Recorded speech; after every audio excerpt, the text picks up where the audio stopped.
બહુચરાજીમાં ઠાકોર સમાજના સંમેલનમાં ઉઠ્યો ભુવાઓનો મુદ્દો। ગુજરાતમાં ભુવાઓની સંખ્યા વધ્યાનો સાંસદ જ્ઞાનીબેન ઠાકોરનું નિવેદન। ભુવાઓ ધારે તો સમાજને સુધારે અને ધારે તો બરબાદ કરે। ભુવાઓ એ અંધશ્રદ્ધા પ્રેરિત કરવાનું નેટવર્ક છે। સમાજમાં ઘરે ઘરે ભુવા પેદા થયાનો બળદેવજી ઠાકોરે પણ નિવેદન આપ્યું।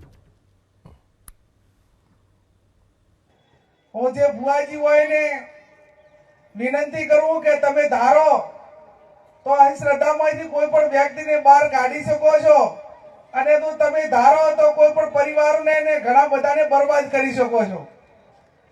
આમાં પ્લસ અને માઇનસ બે છે અને ભુવાજ હું એમનો વિરોધ નથી કરતી પણ આ એક અંધશ્રદ્ધાને પ્રેરિત કરવા માટેનું એક આ નેટવર્ક છે।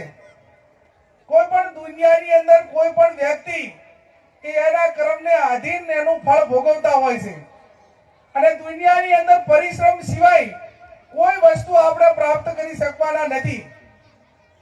આ તમે આજે સરપંચ પાટીદારના બધા બેઠા છે, 24 કલાકમાંથી 18 કલાક મજૂરી કરે છે અને વિશ્વના દેશોમાં વતન છોડીને કાળી મજૂરી કરે છે ત્યારે એમના ખિસ્સામાં ડોલર પડ્યા હોય છે।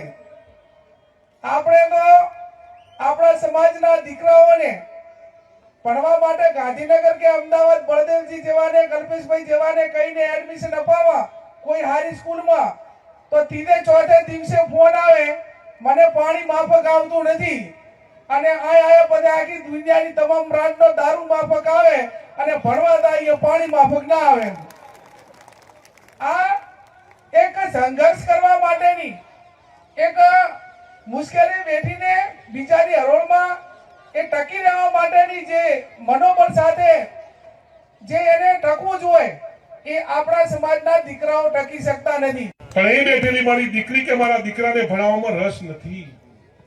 કેમ નથી? શું થયું છે આપણને? કેમ આપણે આગળનું વિચારતા નથી?